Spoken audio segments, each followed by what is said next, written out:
3년 전에 부산 초량 지하차도 침수 사고, 또 지난해에는 서울 신림동 반지하 참사 등 폭우로 인한 사고가 잇따라 발생하면서 온갖 대책 수립 얘기가 나왔었는데요. 지난 주말 청주 오송 지하차도에서 또다시 대규모 참사가 발생했습니다.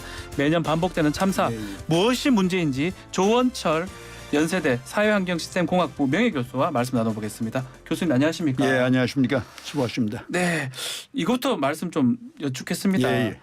오송 지하차도 침수 사고 어떻게 보고 계십니까? 아니, 그건 관제죠. 관제다. 예. 흔히들 인재라고 그러는데 네. 인재는 사람에 의한 원인인데 예. 이건 모든 시설이 되어 있던 것을 관리상에서 문제가 생겼거든요. 그래서 저희가 이제 재난을 분류할 때 네. 다섯 번째로 관제다. 관리를 잘못해서 생긴 거다라고 하는 건데 왜 관리를 잘못했냐? 예.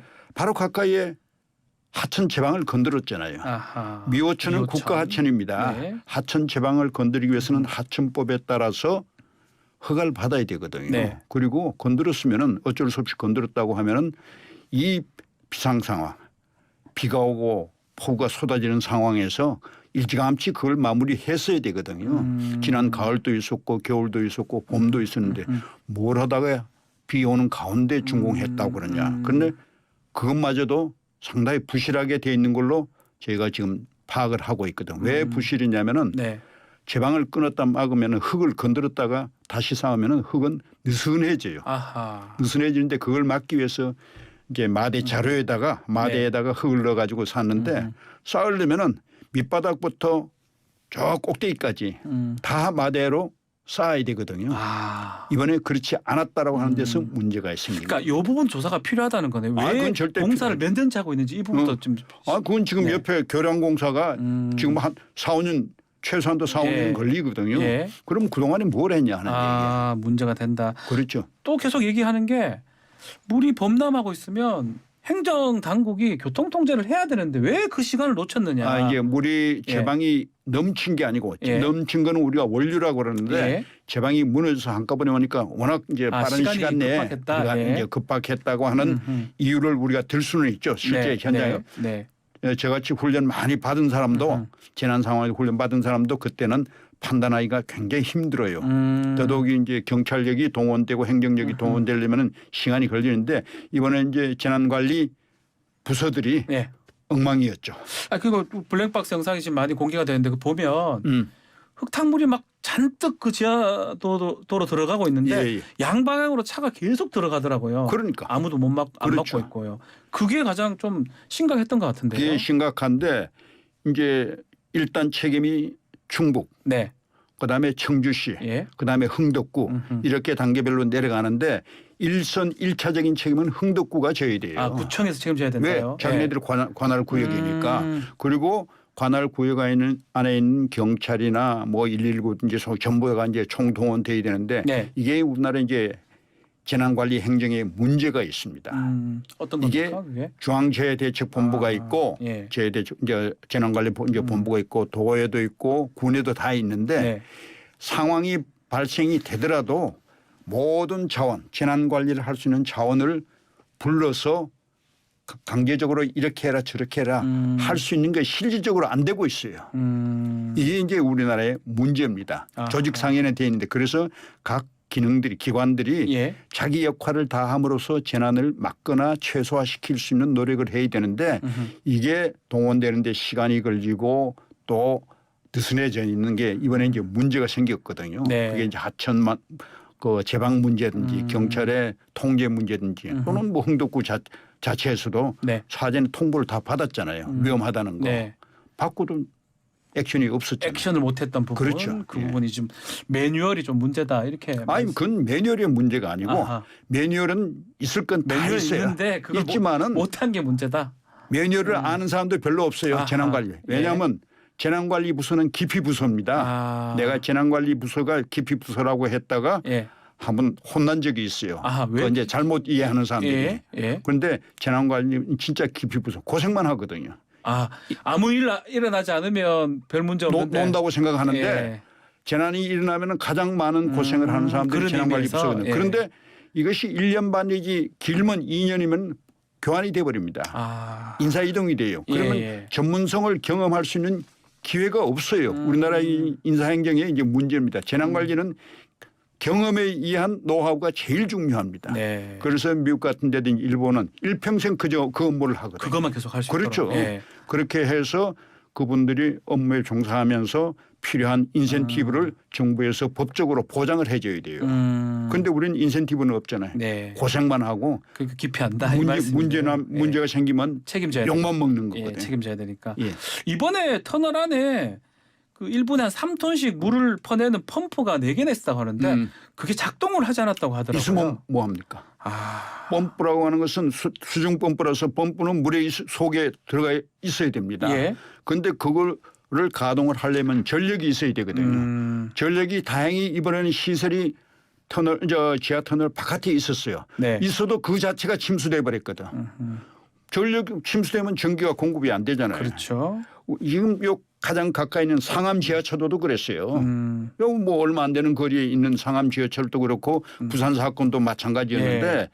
이 지하의 펌프 시설에 전력 공급하는 전력 시설은 반드시 지상에서 높은 데 있어서 침수가 되지 않도록 해야 됩니다. 그런데 그 몇백만 원 전력선 값 아끼기 위해서 지하에다가 그대로 설치해 놓은 것이 물 들어가면 당연히 없어지죠. 안 되는 거니까. 그다음에 지상에 해도 이번에 바로 지상에 해놓으니까 바로 침수돼 버렸잖아요. 예. 그러니까 지상에서도 높게 안전한 곳에 설치를 해서 전력 공급이 계속되도록 해야 펌프가 가동이 되는 거거든요. 아, 예. 그게 문제가 좀 되는데 예. 이게 폭우 이런 게 사실은 서울도 마찬가지고요. 뭐 특히 지난해 저 강남이 일대가 완전히 그렇죠. 물바다가 됐었는데 이게 계속 반복되는 것 같습니다. 서울시 또 폭우 대책도 어떻게 보시는지요? 서울시에는 이제 우리가 폭우 대책으로 한 것이 이제 강서구하고 신정동에 대심도 터널을 지금 만들어서 지금 목동에 신정동 쪽에는 피해가 없잖아요. 네. 그런 시설을 해가지고 운영을 잘하면 되는데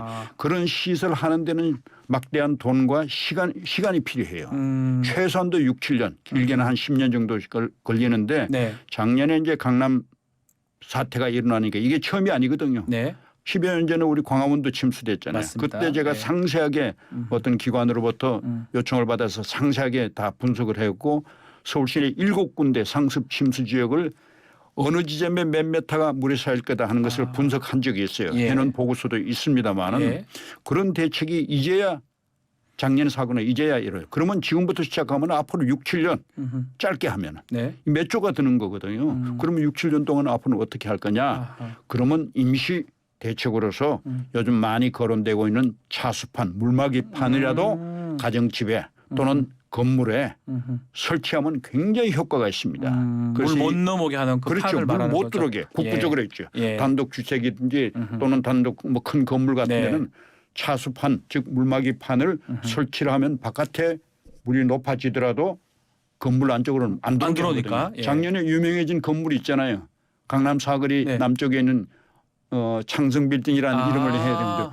앞에 길거리에는 뭐 1m 이상 물이 차는데도 거기는 물이 하나도 안 들어왔잖아요. 안 들어와서 지하차도도 안 되나고. 차수판은요 굉장히 효과가 있습니다. 이 96년도에 저희가 독일에 가서 보고 그때부터 주장을 했는데 우면산 산사태 나고 나서 보급되기 시작했어요. 그 이후에요. 그런데 지금 정부에서 지원해 주거든요. 정부. 일선 자치단체도 해주는데 아직도 신청 안 하는 사람이 있어요. 신청을 하라는 거네요. 다 하면 지원해 주는데 왜 안 하는지 모르겠어요. 또 작년 경우에 보면 차수판이 있는데도 설치 안 한 사람이 있어요. 그래서 피해를 받거든. 그 산사태 인명 피해도 지금 상당한 상황입니다. 특히 지금 얘기 중에 관리가 되고 있는 산태 취약 지역이나 뭐 급경사 지수가 얼마 안 되고 취약 지구가 아닌 곳에서 산사태가 일어나가지고 문제가 되는 것 같습니다. 자, 우리 행정에서 어떤 용어를 쓰냐면 문제가 생기면 전수조사란 말을 써요. 전국에 남한 땅 10만 평방킬로미터가 넘는 전체를 조사한다고 전수조사. 지금까지 전수조사해서 구체적인 대책이 나온 적은 한 번도 없습니다. 그건 보고서로서 끝나버려요. 산사태 위험 지역도 접근하기 좋고 보이기 좋은 곳은 다 파악이 돼 있어요. 그런데 그런 곳은 나름대로 대책이 세워지고 있기 때문에 괜찮아요. 문제는 지금 계곡이 전부 일어나고 있고 요즘 와서는 산사태가 어떤 곳에 많이 일어났냐면은 산자락 밑에 있죠. 밑에를 개발해버린 거. 사람들이 개발하다가 그게 절개지가 돼버리는 거예요. 뭐냐면은 절개지 땅을 개발한다고 하는 게 예. 뭘 만드냐면 펜션 만들고 그렇죠. 그다음에 저 태양열판 만들고 그다음에 비닐하우스 짓기 위해서 만들 이게 전부 밑을 잘라버립니다. 그러면 밑에서 받쳐주는 힘이 없으니까 물 먹은 흙이 위에서부터 내려옵니다. 예. 대부분이 요즘 그렇게 일어나고 있어요. 그리고 또 하나는 요즘 산에 나무가 엄청나게 많거든요. 네. 우리 땔감으로 쓰지 않으니까 그러니까 식물들이 이게 나무가 없을 때는 뿌리가 깊이 들어가요. 네. 깊이 들어가려고 하는데 나무가 우거지고 습기가 많으니까 뿌리가 깊이 들어가지 않고 옆으로만 퍼져요. 아하, 문제가 되네요. 그러니까 얕으니까 무너져 버리는 거죠. 그래서 산림 관리에도 우리 정책이 개선이 필요하다라고 하는 말씀을 드립니다. 자, 이번 사고로 얘기가 나오는 게 지자체 재난관리기금 얘기가 또 나오고 있거든요. 예. 그런데 선진국 같은 경우는 이 재난기금을 예방에 70% 쓴다면 우리는 복구에 70% 쓴다고 합니다. 그 부분을 좀 얘기 좀 해주십시오. 문제가 있죠. 아하. 복구라고 하는 것은 일이 벌어진 다음의 일이거든요. 우리도 지금 그거와 관련된 것이 특별지역이라는 이제 선포를 하거든요. 네, 이건 전부 재난특별지역. 복구입니다. 예. 아하. 그런데 복구도 기본 원칙은 빨리 복구하는 거예요.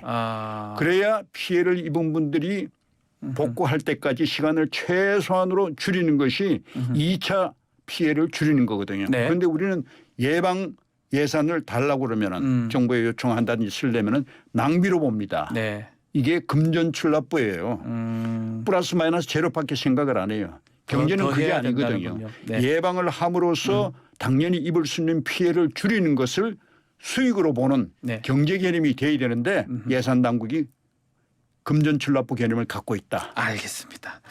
오늘 말씀은 여기까지 들어야 될 것 같습니다. 조원철 연세대학교 명예교수와 함께했습니다. 감사합니다. 예, 수고하십시오.